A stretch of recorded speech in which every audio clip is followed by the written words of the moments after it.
A lot of people have been spiritually dead for a long time. Spiritually dead for a long time. I want to talk about something that's very complicated a little bit for a lot of people. Not to say I know it all, but just to share a little bit.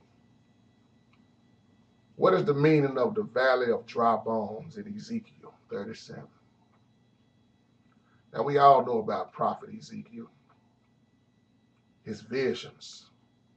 See, remember Ezekiel said the same thing that John said. In the spirit, he was taken out. And most folks don't understand that, being in the spirit. And I have heard a lot of preachers twist up a lot of things about the Word of God. That's why I study for myself. Ezekiel's vision of the valley of dry bones came to him after God had directed him to prophecy, the rebirth of Israel in chapter 36. And we all know how hard-headed Israel was, how Israel went up against God so many times, and how God had even allowed for the enemy to get the best out of Israel a lot because they were so hard-headed.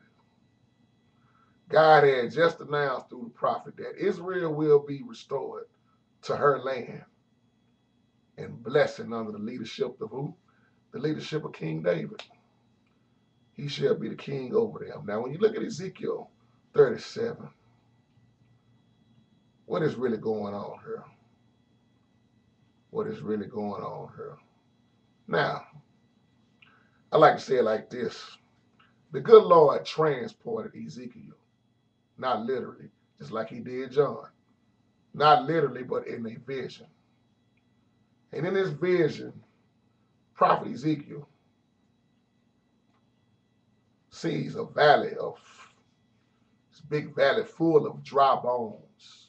Now remember, the Bible always teaches in parables, metaphors, symbols, analogies. But in this vision, he's in this valley full of dry bones. And God directed him to speak to these bones. Now somebody might say, why would God tell him to speak to these bones? Ezekiel, prophet Ezekiel, was to tell these bones that God would make breath into the bones and they would come to life. Well, why did they say that like that? Well, go back just in the creation of man. What did God do with Adam? He breathed into Adam. Ezekiel obeyed the Lord. So the bones came together. Y'all catch where I'm going with this. Flesh developed. Skin covered these bones. Breath entered them. And they stood up like a vast army, we would say. This vision symbolized who? Israel, God's chosen. And this vision symbolizes the whole house of Israel, because Israel was in captivity. Kind of like unburied skeletons. The people were in a state of living death. That's why I say it's been a lot of people been walking around here spiritually dead. The people were in a state of living death, pining away with no end to their judgment in sight. They thought all hope was gone and they're going to be cut off forever. But isn't it amazing how God said, that is my chosen? Israel is his chosen. And that in spite of everything Israel has done against God, God is still saying, that's my chosen. And we still got people to this day trying to go against Israel. And anybody going up against Israel is asking for it. Why you keep trying to mess with God's chosen? But Israel thought all their hope was gone and they was cut off forever.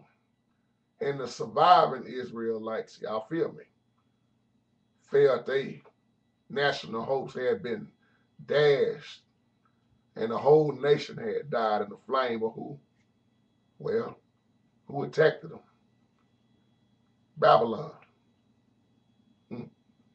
They had thought there was no hope of resurrection.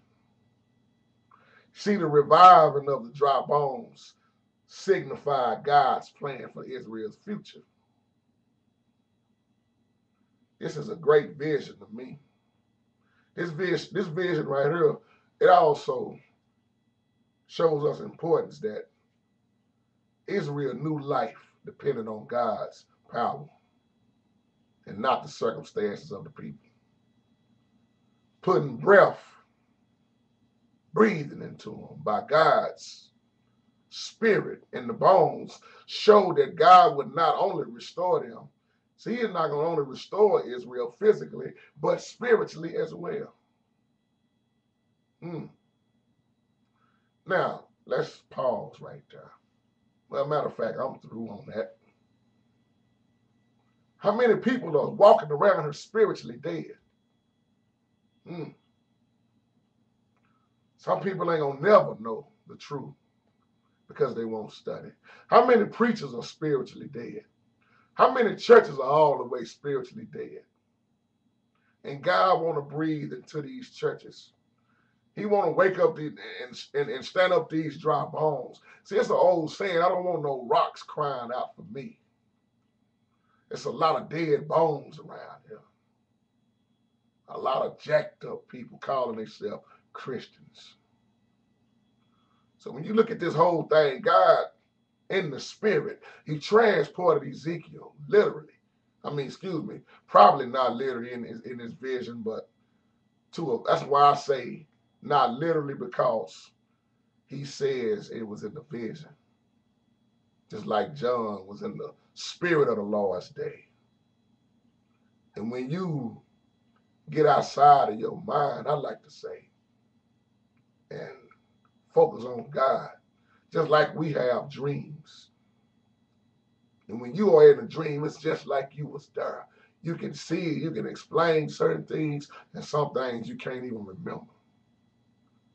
But this valley full of dry bones directed him to speak. God directed Ezekiel to speak to them bones. Ezekiel was to tell them bones that God would make breath. And I'm going to tell y'all right now, when God is trying to breathe into you, let Him do it. There's a lot of dead churches right now. Ain't no spirit in them. See, that's what I like about this. God will not only restore them physically, but spiritually. That's why I say if you are spiritually dead, you might as well say you physically dead. Because you just like a walking time bomb ready to blow up in a second. Well, that's why Satan got most people right now. God regathers the believing Israelites to the land. It will be fulfilled. God keeps His covenant. It will be fulfilled when God regathers the believers, the believing Israelites, back to the land. You learn it in Jeremiah. Over when Christ returns.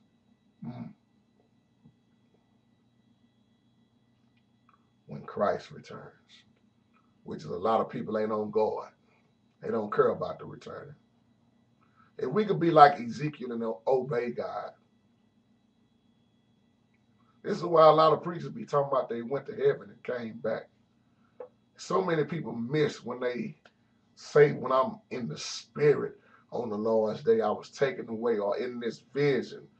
You know, so many people talking about they done literally died, man. And there's so much confusion.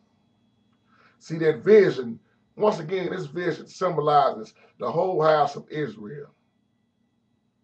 And when they was in captivity by the Babylons, or some might say the Babylonians, they was like unburied skeletons. The people were in a state of living death with no end to their judgment in sight. They thought their hope was gone, people.